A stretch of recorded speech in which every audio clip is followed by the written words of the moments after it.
Hari ini firman Tuhan yang akan saya bagikan, judulnya adalah Build to Last. Dibangun supaya bisa bertahan lama, bertahan seterusnya. Nah, ini sesuatu yang penting sekali karena kita semua tanpa terkecuali membangun kehidupan kita masing-masing. Pertanyaannya, kehidupan yang kita bangun memang sudah dipersiapkan, dibangun supaya bisa bertahan seterusnya, melewati goncangan, masalah, tantangan, atau kehidupan yang dibangun rapuh, yang anytime sesuatu terjadi dan semuanya bisa kolaps. Hari ini nasihat firman Tuhan buat kita semua dan saudara semua jemaat keluarga Allah di tempat ini, Anda juga yang mengikuti secara online. Mari bangun kehidupan yang build to last. Doa saya pernikahan saudara, pernikahan yang bertahan seterusnya. Keluarga saudara bertahan seterusnya. Pekerjaan, keuangan saudara bisa bertahan. Melalui krisis, melalui masa susah. Tapi bertahan bahkan berkemenangan. Kehidupan rohani saudara, iman saudara, seluruh aspek hidup saudara. Kita lebih dari pemenang. Mari kita baca Matius 7. Ayat 24 sampai 27. Perkataan Tuhan Yesus. Setiap orang yang mendengar perkataanku ini dan melakukannya, ia sama dengan orang yang apa? Bijaksana. Dan saya percaya orang-orang di tempat ini orang bijaksana. Suami yang bijaksana, istri yang bijaksana, pengusaha yang bijaksana, karyawan yang bijaksana, ketua kelompok saya yang bijaksana. Amin. Firman Tuhan ngomong tentang orang yang bijaksana. Yang seperti apa itu yang bijaksana? Ditulis begini. Yang mendirikan rumahnya di atas batu. Kemudian turunlah hujan dan datanglah banjir, lalu angin melanda rumah itu. That is life.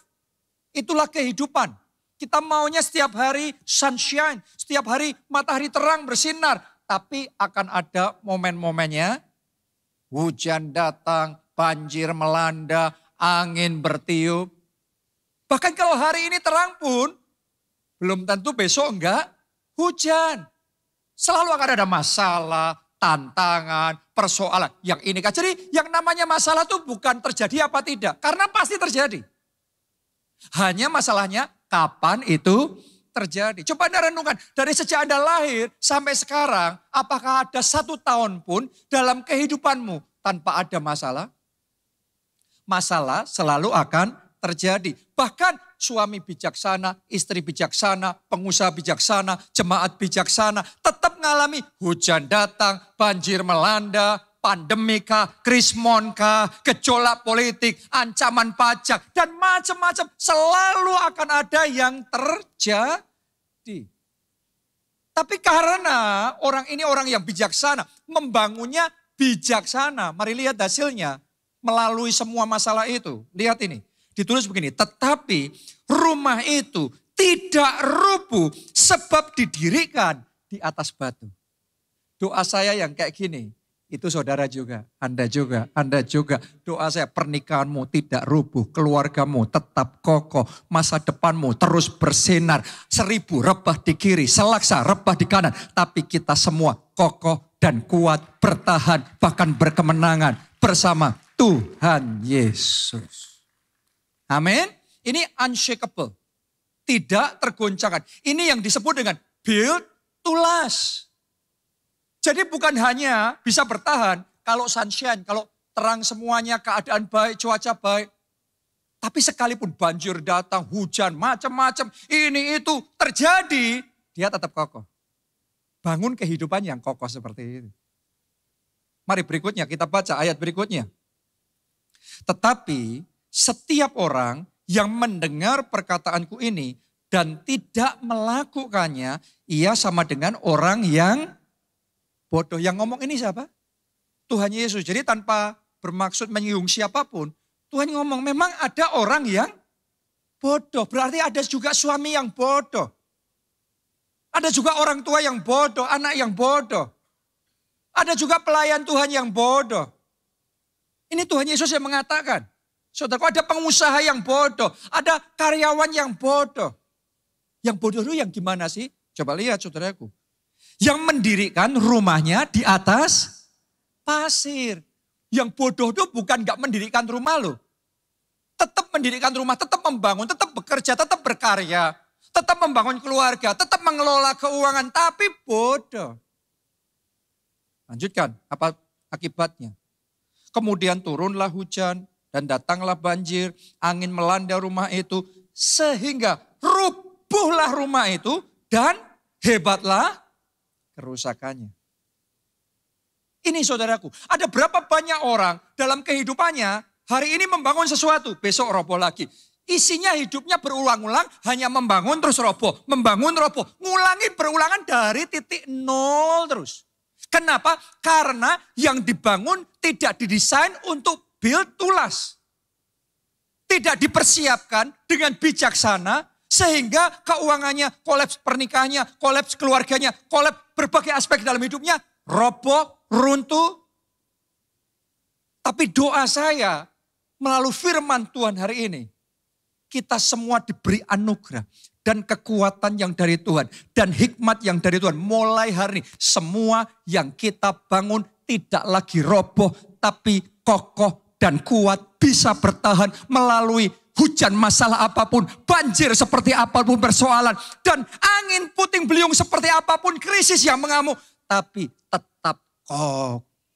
Katakan amin dan kasih tepuk tangan buat Tuhan yang memberikan anugerah dan kekuatan kepada kita. Amin. Nah, tapi untuk itu ada petunjuknya. 1 Korintus 3 ayat 10. Sesuai dengan kasih karunia Allah yang dianugerahkan kepadaku. Rasul Paulus yang ngomong ini. Dia membangun pelayanan yang build to last. Pelayanannya itu bukan hanya di masanya. Bukan cuma setahun 2 tahun. Sudah ribuan tahun sampai hari ini. Kita semua masih diberkati melalui pelayanan Rasul Paulus. Ini build to last ministry. Dan dia membagikan rahasianya. Kok bisa pelayanannya bertahan sekian lamanya? Apa rahasianya pelayanan yang build to last ini? Ditulis begini. Yang dianugerahkan kepadaku, aku sebagai seorang ahli bangunan yang cakap. Tidak kebetulan profesi Rasul Paulus adalah pembuat tenda. Selain dari dia pemberita Injil. Tapi dia juga membuat tenda. Membangun sesuatu. Dan dia ngomong aku seorang ahli. Bukan biasa. Ahli bangunan yang cakap. Dalam bahasa Inggrisnya master builder. Berapa banyak dari saudara setuju Rasul Paulus punya hati cinta Tuhan? Boleh angkat tangan saudara Anda yang setuju. Tapi ternyata saudaraku, urusan membangun sesuatu bukan hanya butuh cinta Tuhan, tapi butuh keahlian untuk membangun yang cakap. Cinta Tuhan harus, katakan amin. Keahlian juga perlu, katakan amin. Karena nggak boleh main-main. Kalau Anda mau membangun sesuatu yang build to last, yang bisa bertahan, Anda harus ahli membangun kehidupan saudara. Dibutuhkan keahlian. Lanjutkan dulu pembacaan ini. Telah meletakkan dasar dan orang lain membangun terus di atasnya. Tetapi tiap-tiap orang harus. Boleh enggak semua katakan harus. Harus apa? Harus apa? Memperhatikan bagaimana ia harus membangun di atasnya. Jadi ternyata membangun itu, Rasul Paulus ngomong begini, supaya bisa build to last, membangunnya harus memperhatikan. Jangan ngasal. Menikah tuh gampang, semua orang bisa menikah, tapi enggak semua orang menikmati surga di bumi dalam pernikahannya. Semua orang kerja, tapi enggak semua orang sukses dalam bekerja. Semua kita mengelola keuangan, tapi enggak semua orang tahu mengelola keuangan yang akan mendatangkan kemajuan. Semua orang Kristen berdoa, tapi enggak semua orang Kristen tahu berdoa yang menghasilkan kuasa Allah yang bekerja. Karena itu Alkitab ngomong, tiap-tiap orang harus memperhatikan bagaimana membangun. Anda kalau membangun pernikahan harus tahu gimana membangun pernikahannya, gimana memelihara anaknya. Bukan cuma asal punya anak, tapi harus memperhatikan, oh cara mendidik anak seperti ini, oh cara membangun karir kayak gini, oh cara sukses di dalam bisnis ini seperti ini, oh cara meniti karir seperti ini. Tiap-tiap orang harus memperhatikan bagaimana ia membangun. Jangan ngasal. Kalau kita mau build to last, Anda boleh sekedar asal menikah, asal buka toko, asal kerja. Tadi itu, hari ini dibangun rumahnya, besok hujan datang, banjir melanda, angin bertiup, maka dia roboh. Banyak orang hidupnya roboh, dan roboh. Mulai hari ini harus memperhatikan bagaimana Anda melakukannya. Supaya build to last. Supaya apa yang kita bangun, kita perjuangkan bisa bertahan. Oke, dan mulai hari ini doa saya nggak ada yang roboh lagi. Anda bangun lagi, naik lagi. Dan Tuhan bawa saudara tetap naik, tidak turun. Tuhan bawa saudara dari kemuliaan pada kemuliaan yang semakin besar. Terjadilah itu dalam hidup saudara. Nah sekarang pertanyaannya gimana? Kita bisa membangun kehidupan kita yang build to last. Nomor 1, pastikan kalau Anda mau bangun gedung kayak gini katakan. Pastikan pondasinya benar. Ya pondasi itu kelihatan apa tidak? Pondasi sebuah bangunan nggak kelihatan, tertanam di dalam tanah. Tapi tahu nggak saudara, gedung yang kelihatan ini ditopang oleh pondasi yang nggak kelihatan. Dan yang nggak kelihatan itu menentukan apakah gedungnya kuat apa lemah. Artinya dalam hidup kita, yang kita kerjakan, Anda berkarya ini, Anda melakukan ini. Yang Anda lakukan ini ditentukan kekuatannya oleh apa yang tidak kelihatan, yaitu hatimu. Motivasi hati kita, alasan kita melakukan yang kita lakukan. Why we do what we do, itu yang menentukan seberapa kuat yang kita lakukan itu, seberapa bertahan, seberapa dayanya menghadapi semua goncangan yang akan kita alami dalam hidup kita. Ditentukan oleh apa?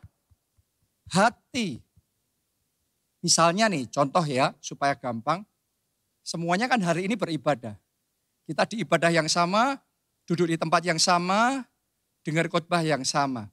Ibadahnya sama, word-nya sama. Tapi why-nya bisa berbeda-beda tiap orang. Pertanyaan saya, kalau saudara mau jujur, Anda beribadah, why? Kenapa, mengapa saudara beribadah? Sebagian orang mungkin akan ngomong, untuk cari jodoh Pak. Oke, kalau Anda beribadah untuk cari jodoh, bagus. Tapi kalau yang Anda cari nggak ketemu di sini, Anda akan berhenti beribadah. Benar apa tidak? Anda membantu teman saudara yang lagi kesusahan. Atau seorang keluarga saudara. Untuk apa saudara membantu? Word-nya kan membantu. Tapi pertanyaannya why? Kenapa Anda membantu? Kalau saudara membantu teman saudara supaya dia baik sama saudara. Siap-siap aja Anda pasti akan kecewa. Karena tidak semua orang akan membalas kebaikan dengan kebaikan. Dan ketika Anda dikecewakan, nanti membantunya berhenti pasti. Kenapa? Word-nya ini lemah. Hatinya why-nya salah. Alasannya salah. Fondasinya lemah. Digoncang sedikit, dikecewain dikit, berhenti, mogok dia. Mari kita teliti hati kita. Kita semua para pelayan Tuhan di tim ibadah ini. Saya percaya ini tim ibadah yang luar biasa. Orang-orang yang hebat. Yang melayani Tuhan dengan segenap hati. Boleh nggak kita kasih tepuk tangan buat mereka semua. Thank you untuk dedikasi, pengorbanan dan semuanya dalam melayani Tuhan. Tapi itu yang kelihatan adalah pelayanannya. Benar apa tidak? Word-nya melayaninya kelihatan. Tapi yang saya nggak bisa melihat apanya? Why? Hatinya. Itu yang dilihat Tuhan. Apa yang ada di dalam hati. Kenapa melayani? Supaya diberkati. Kalau tahun pertama belum diberkati. Tahun kedua merasa tetap belum diberkati. kemungkinan besar tahun ketiga, bye-bye dia. Jadi banyak orang dalam hidupnya why-nya salah, why-nya lemah. Gak heran apa yang dilakuin, digoncang dikit, berhenti dia. Pertanyaan saya, saudara menikah sama dia kenapa? Ya lucu sih. Lah kalau udah gak lucu lagi, Anda kenapa mau menikah sama dia? Kaya pak dia pak. Musim hidup orang itu berbeda-beda loh. Kalau seumpama dia nggak punya yang dia punya sekarang. Berapa banyak orang menikahnya sama, why-nya beda. Tingkat kekuatan pernikahannya beda. Ada pernikahan tertentu digoncang dikit aja, selesai itu. Langsung ambruk, langsung rubuh. Itu rumah yang dibangun, rumah tangga dibangun di atas pasir. Digoyang dikit, ambruk. Oh, doa saya, pernikahan-pernikahan di tempat ini. Rumah tangga yang Anda bangun, karir yang Anda sedang perjuangkan, visi yang sedang Anda kejar. Bukan visi yang lemah, bukan kehidupan yang loyo. Tapi kehidupan yang kokoh, yang fondasinya kuat. Dan fondasinya Yesus. Kalau fondasi hidupmu Yesus. Yesus yang akan menjadi kekuatan buat saudara. Menghadapi badai apapun, menghadapi taufan apapun, menghadapi banjir, hujan apapun. Anda kokoh dan kuat. Seperti Rasul Paulus, dia ngomong aku punya keyakinan yang kokoh akan Injil Yesus Kristus. Semua pemberita Injil memberitakan Injil yang sama. Tapi tidak semua pemberita Injil punya keyakinan yang sama kokohnya. Seperti Rasul Paulus. Doa orang benar bila dengan yakin didoakan sangat besar kuasanya. Alkitabnya sama, bacanya sama. Tapi iman dalam hatinya itu yang berbeda. Menentukan doamu gampang rontok atau doamu tetap kokoh. Ditentukan hatinya. Hari ini saya masih melayani Tuhan setelah sekian tahun. 10 tahun saya melayani Tuhan. Kenapa? Karena saya punya keyakinan yang kokoh. Tuhan memanggil saya untuk menggembalakan. Tuhan memanggil saya untuk memuridkan. Tuhan memanggil saya untuk rencananya yang ajaib. Karena itu apapun yang terjadi, saya terus maju. Fondasinya Yesus. Janjinya, rencananya, remanya, instruksinya. Paul baca hari ini masih terus walaupun sudah usianya sudah lansia, lanjut usia. Tapi kalau di gereja kita itu bukan lansia. Usia emas. Masih terus on fire, melayani Tuhan dengan sungguh-sungguh. Bukan gak ada rintangan, bukan gak pernah ngalami kemunduran. Tapi karena dia sadar, dia ada sebagaimana dia ada semata-mata anugerah Tuhan. Dulu dia anak muda yang tidak punya pengharapan. Tapi Tuhan sembuhkan dia. Tuhan berikan hidup yang baru. Tuhan berikan pengharapan yang baru. Dan sekarang dia dedikasikan hidupnya untuk membalas kebaikan Tuhan. Itu sebabnya di dalam melayani Tuhan. Sekalipun dikecewakan, sekalipun masalah terjadi, sekalipun situasi berubah. Pelayanannya tetap kokoh dan mantap. Karena dia melayani untuk membalas kebaikan Tuhan.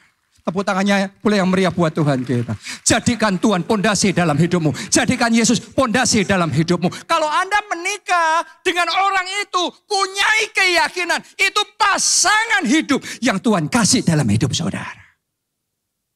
Keyakinan itu yang akan membuat pernikahan saudara kokoh. Apakah pernikahan saudara sama saya pernikahan yang berbeda? Tidak. Apakah saya enggak menghadapi perbedaan sama istri saya? Menghadapi. Masalah menghadapi, masalah komunikasi terjadi. Tapi keyakinan kita akan rencana Tuhan dalam hidup kami ini membuat kita terus bertahan saat yang lainnya menyerah. Dalam bisnis saudara, semua orang itu ngadepi masalah. Jadi kalau cerita kita bisnis kena masalah, pertanyaannya mana yang tidak? Bukan orang lain ngadepi apa tidak? Bukan, tapi siapa yang tidak ngadepin kayak gitu?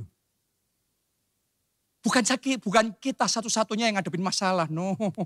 Semua orang ngadepin masalah. Itu loh, tadi Anda baca. Yang bijaksana, yang bodoh, membangun rumahnya sama, semuanya kena hujan, kena banjir, dan angin yang keras. Semuanya. Tapi yang satu roboh, yang satu kokoh. Bangun pondasi yang kuat. Engkau enggak roboh. Engkau kokoh, engkau kuat. Yesus yang menopang saudara. Yesus fondasi dalam kehidupan saudara. Amin. Nah, tadi yang pertama saya ngomong fondasi nih. Yang kedua, apa? Struktur. Setelah fondasi itu kan yang ditanam, gak kelihatan. Tapi setelah itu naik ke atas harus ada apa? Strukturnya, ada pilar-pilarnya. Coba Anda lihat nih, ruangan ini, gedung-gedung ini. Anda ngelihat gak pilar-pilarnya? Dibungkus cantik aja itu saudaraku. Benar apa tidak? Tapi itu ada pilar-pilar yang membuat gedung ini bisa berdiri dengan megah. Gak cukup hanya pondasi. Ada pondasi tapi gak ada pilar, ambruk. Berarti supaya gedung ini jadi megah, butuh apa? Pilar. Pilar yang menyokong dan membangun pilarnya gak boleh serampangan. Anda bayangkan kalau pilarnya naruhnya sembarangan di sini, di situ, di mana. Apa yang terjadi dengan bangunan ini? Ambruk juga. Untuk kita, hidupnya bisa megah. Supaya masa depanmu bisa megah. Anda perlu menjalankan kehidupan dengan prinsip-prinsip yang benar.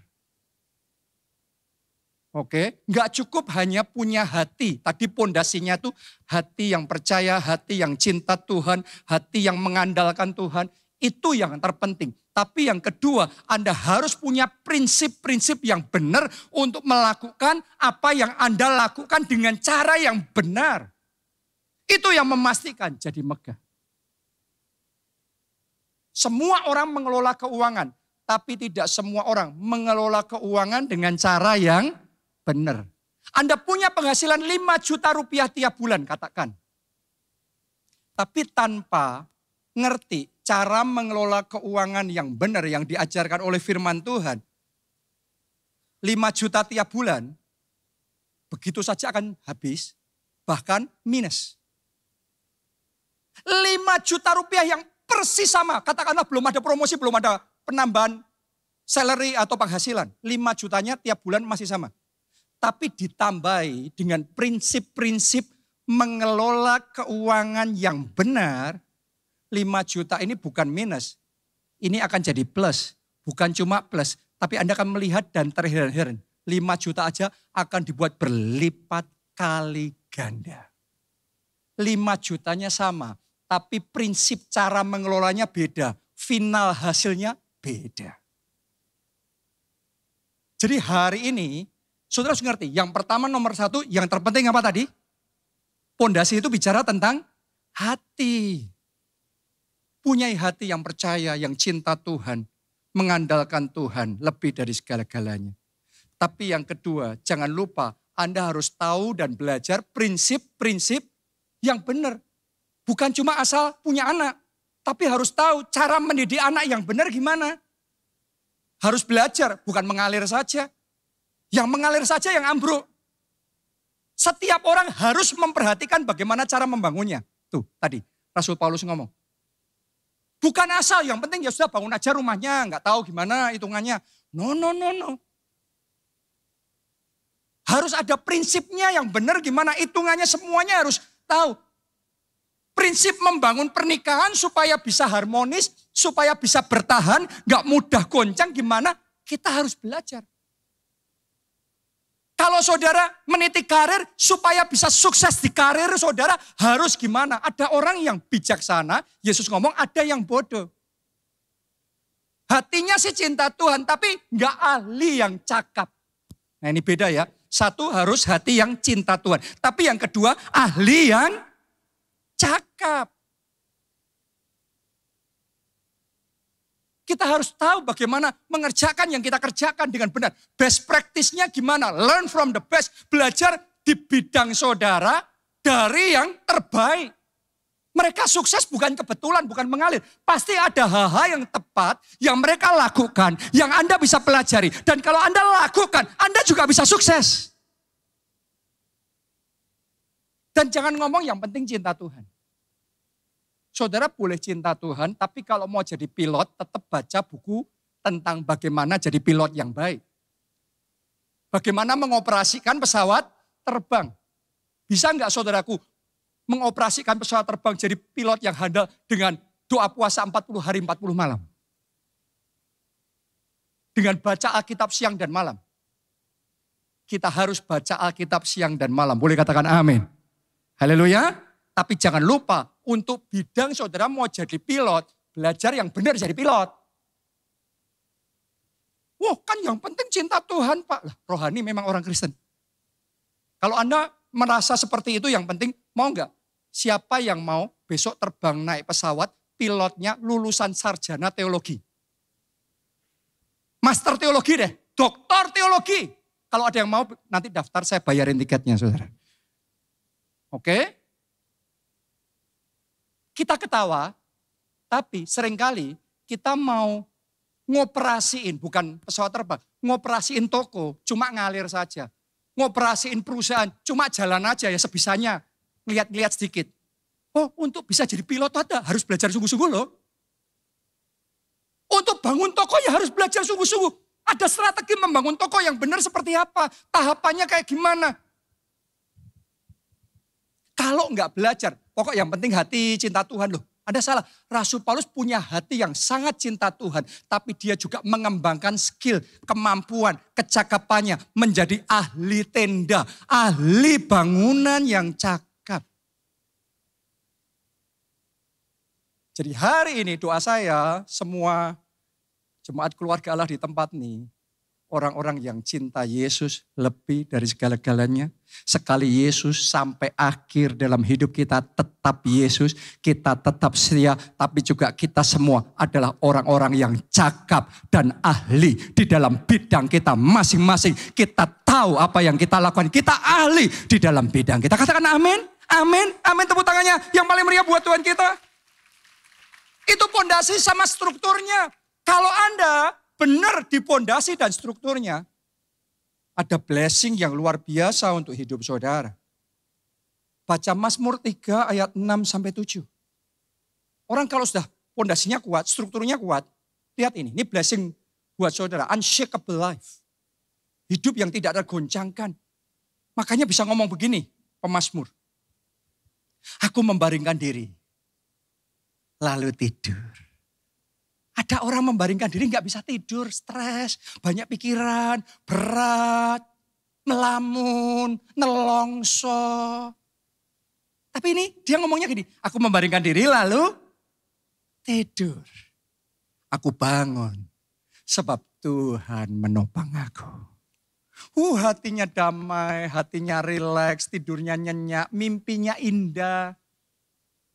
Apakah karena nggak ada masalah? Baca ayat berikutnya. Aku tidak takut.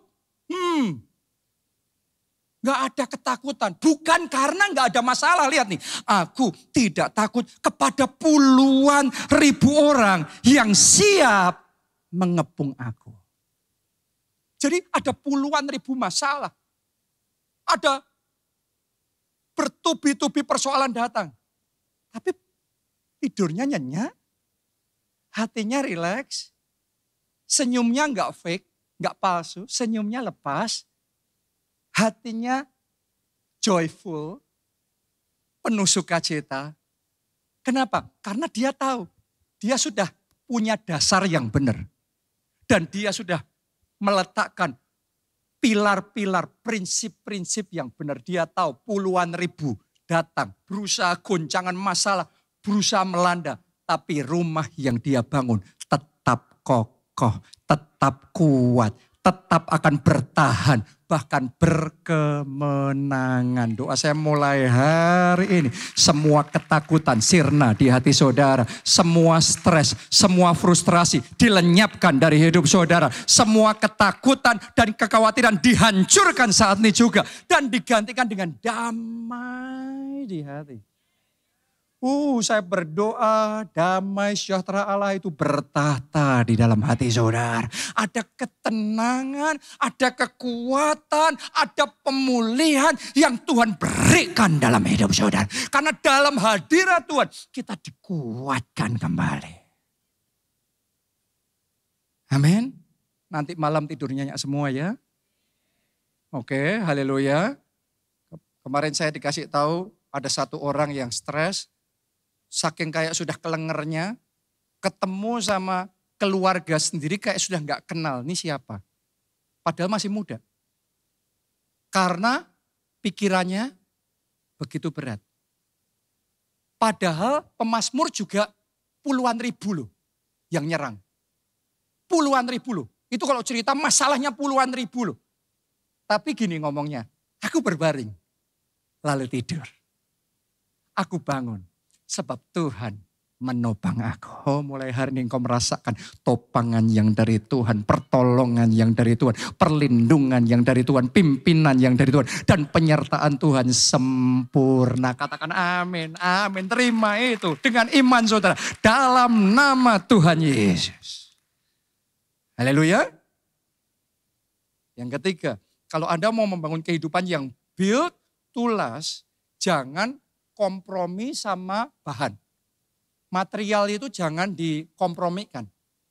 Untuk membangun gedung yang besar seperti ini, menurut saudara butuh besi yang besar atau yang kecil? Yang besar. Mungkin ada yang berpikir, wah sayang sama-sama besi ini lebih murah. Yang kecil aja. Anda pakai yang kecil bisa terbangun. Sebentar ambruk. Benar apa tidak? Dalam hidup itu ada hal-hal yang kalau Anda diskon, habis masa depan. Engkau harus bayar full price. Engkau enggak boleh kompromi dengan materialnya, dengan bahannya. Pastikan itu Anda punya kualitas yang terbaik dan engkau akan build to last. Bisa bertahan. Apa aplikasinya dalam hidup kita? Saya mau ngomong sama saudara, jangan kompromi sama dosa. Saya sudah melihat berulang-ulang orang yang kuat, orang yang talented, pinternya luar biasa, geniusnya luar biasa, kreatif, percaya diri, confident, karismatik. Melejit naik, bintang yang bersinar. Anda tunggu, kalau kompromi sama dosa, mungkin gak langsung. Setahun, 2 tahun, sekian tahun. Kadang butuh belasan tahun, puluhan tahun. Finalnya, ambruk saudara. Contohnya siapa? Simpson. Kurang kuat apa dia? Kurang hebat apa dia? Siapa gak tahu Simpson? Tapi ternyata kejatuhan Simpson sederhana bukan gak diurapi. Bukan karena gak ada kuasa Tuhan. Kejatuhan Simpson karena kompromi. Mari kita baca di dalam kitab Hakim-Hakim 13 ayat yang ke-7. Tetapi ia berkata kepadaku, engkau akan mengandung dan melahirkan seorang anak laki-laki. Ini nubuatan tentang kelahiran Simpson.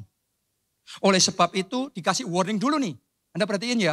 Jadi Tuhan tuh sudah ngasih warning sama orang tuanya untuk hidup Simpson ini. Sudah diwanti-wanti dulu. Oleh sebab itu, janganlah minum anggur atau minuman yang memabukkan. Jangan ya, jangan loh, ini jangan loh, pastiin loh ya. Dan janganlah makan sesuatu yang haram. Sebab sejak dari kandungan ibunya sampai pada hari matinya, anak itu akan menjadi seorang nasir Allah. Jadi bahkan belum lahir pun Tuhan tahu, ini orang ini ada destiny yang besar. Ada masa depan yang besar.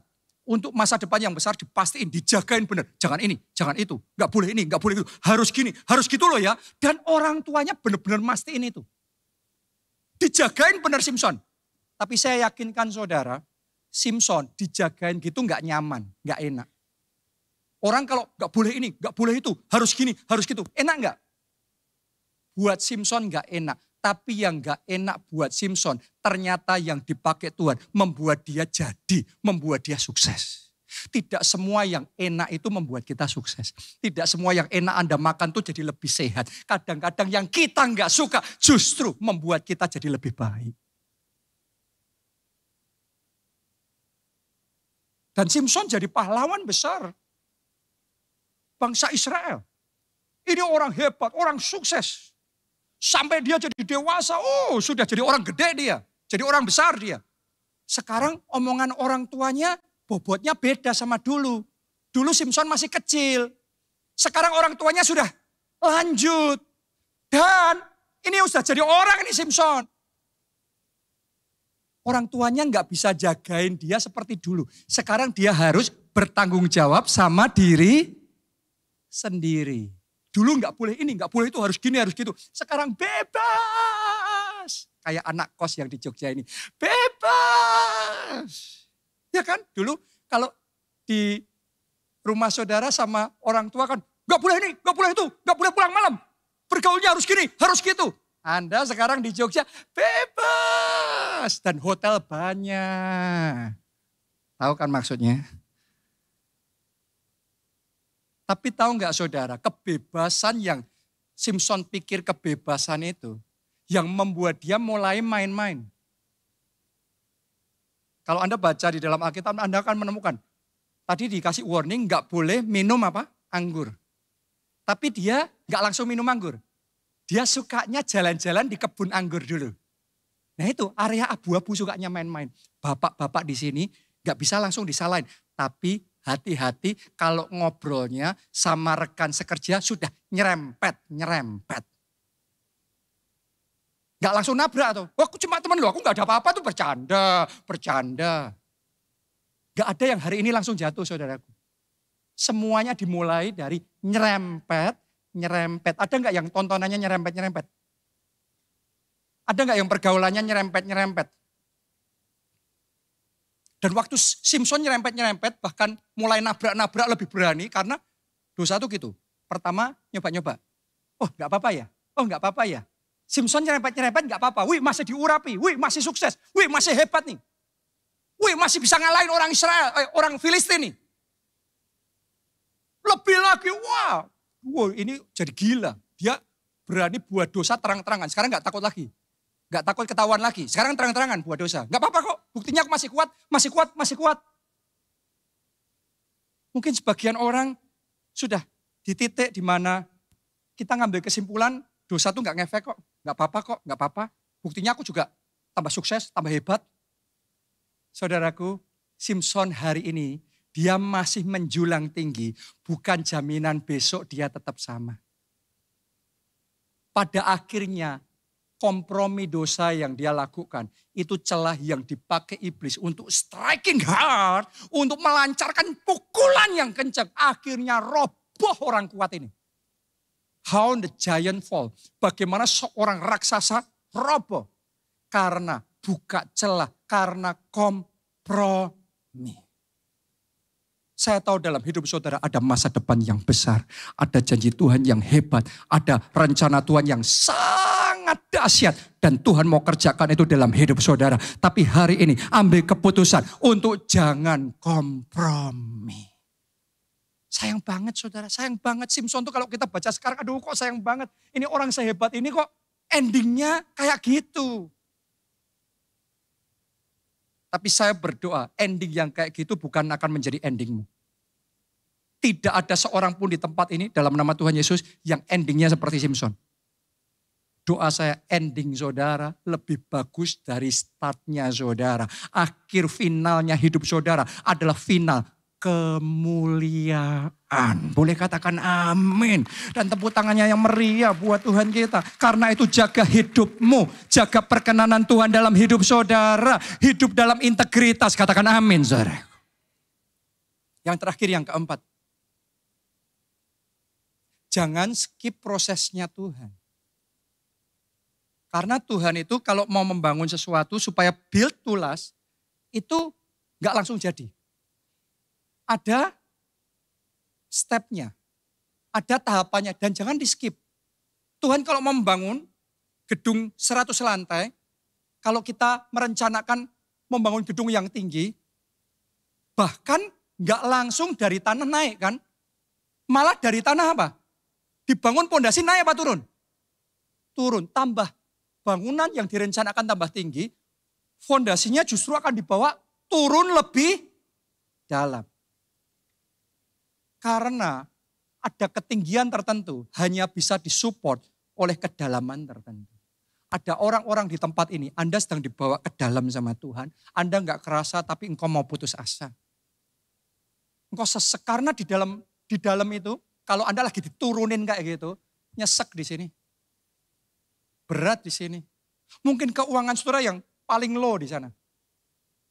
Mungkin kondisi keluargamu, kehidupanmu sekarang yang mungkin karir saudara habis-habisan itu, dibanting sampai ke bawah. Kalau itu saudara, terima firman Tuhan hari ini.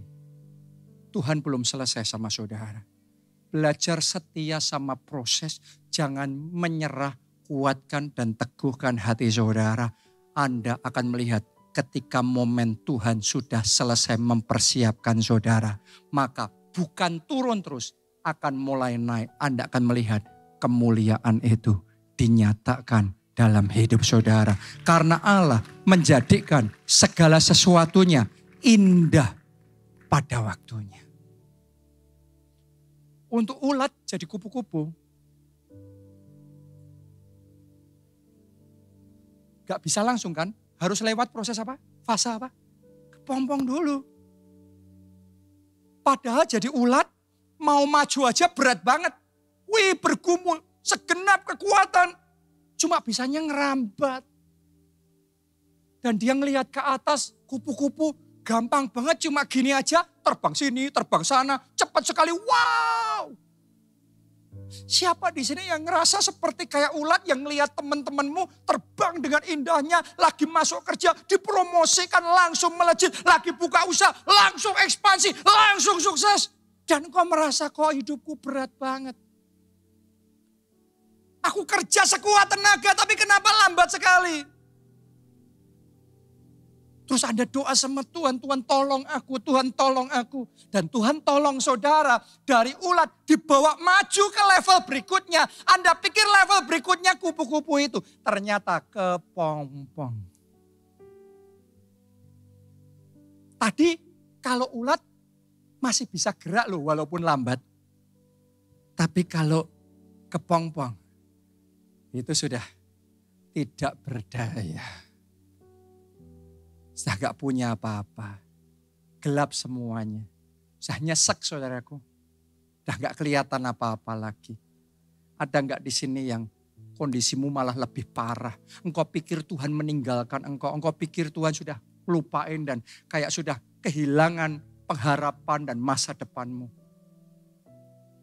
Jangan salah sangka loh saudaraku. Kalau ulat jadi kepompong bukan berarti Tuhan ninggalin dia. Ini adalah fase persiapan. Tahu enggak saudaraku? Justru di dalam kegelapan kepompong itu, sayap-sayap kupu-kupu itu mulai bertumbuh. Sayap-sayap yang akan dipakai untuk terbang tinggi itu mulai bertumbuh. Dan ketika waktunya tiba dengan cara Tuhan yang ajaib, maka kepompong itu akan terbuka dan dia akan mulai terbang sebagai kupu-kupu yang indah. Itu Yusuf. Tadinya budak, ulat ini budak yang berat banget. Wih, berharap ditolong Tuhan, dibebasin. Ternyata dilupain, dikhianatin, dilempar ke penjara. Tadinya budak, tapi masih bisa gerak. Sekarang bukan cuma budak, di penjara, ini kepompong nih. Bertahun-tahun gak berdaya, mau apa lagi. Tapi dia belajar. Di tengah semua kesusahannya, tetap setia sama proses Tuhan. Tetap percaya sama rencana Tuhan yang indah dalam kehidupannya. Pagi itu dia bangun. Dia ngerasa gak ada yang spesialnya, masih biasa hari itu. Dia gak nyangka juga. Siangnya dipanggil sama Potifar. Tuhan kasih hikmat sama Yusuf mengartikan mimpi Potifar. Malamnya tidur jadi Perdana Menteri Mesir. Dalam sehari kepompong jadi kupu-kupu. Saya tahu ada orang-orang di tempat ini, engkau ngerasain nyesek seperti kepompong itu, gelap dan tidak bisa apa-apa, tidak berdaya hidupmu. Tapi tunggu tanggal mainnya, belajar setia sama proses Tuhan. Karena Tuhan akan membuat segala sesuatu indah pada waktunya. Dan di waktunya Tuhan, sayap-sayapmu akan mulai dimekarkan. Dan engkau akan terbang tinggi. Dengan sayapmu ku akan terbang. Kita bangkit berdiri semuanya. Di tengah badai hidup ku tak menyerah. Kau kekuatan dan perlindungan. Mari angkat dua tanganmu. Angkat dua tanganmu, katakan pertolongan di tempat maha tinggi. Ku mengangkat tanganku, aku berserah. Kau nantikan, kau yang ku sembah. Yesus, sekali lagi dengan sayapmu, dengan sayapmu ku akan terbang tinggi. Di tengah badai hidup ku tak menyerah. Kau kekuatan dan kehidupan bagiku, pertolonganku di tempat maha tinggi. Ku mengangkat tanganku, aku berserah.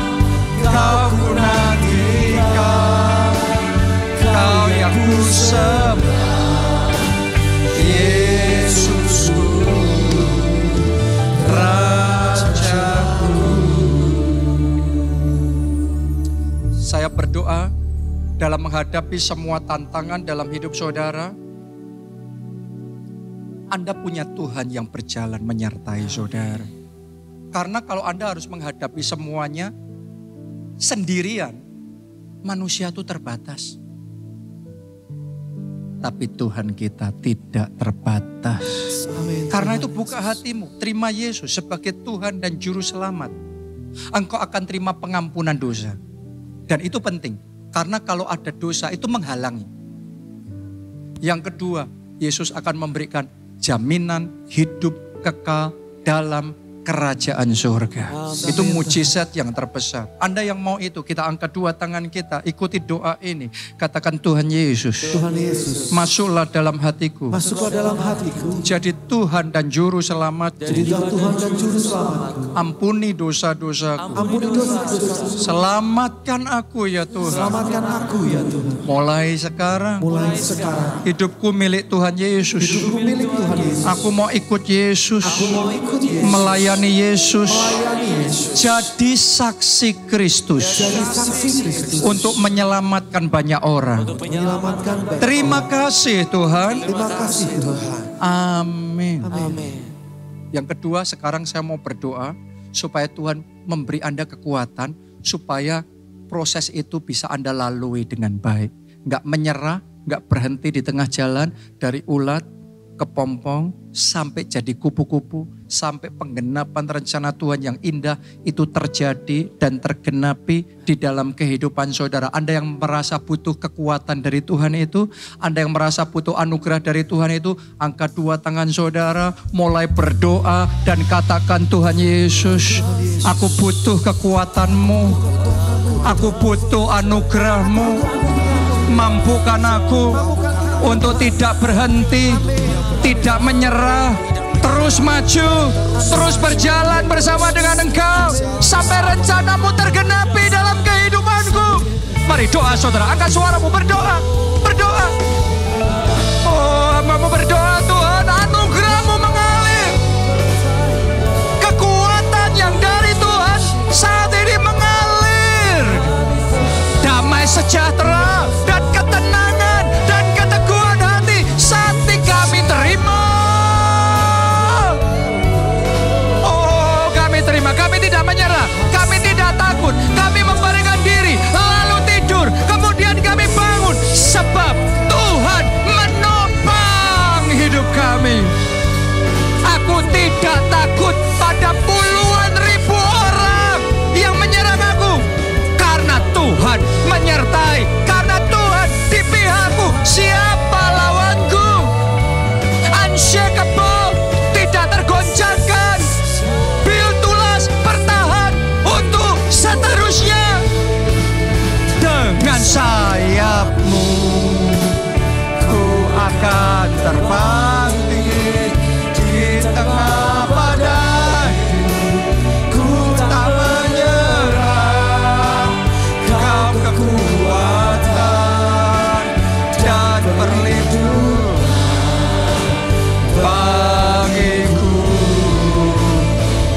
saja katakan, dengan saya.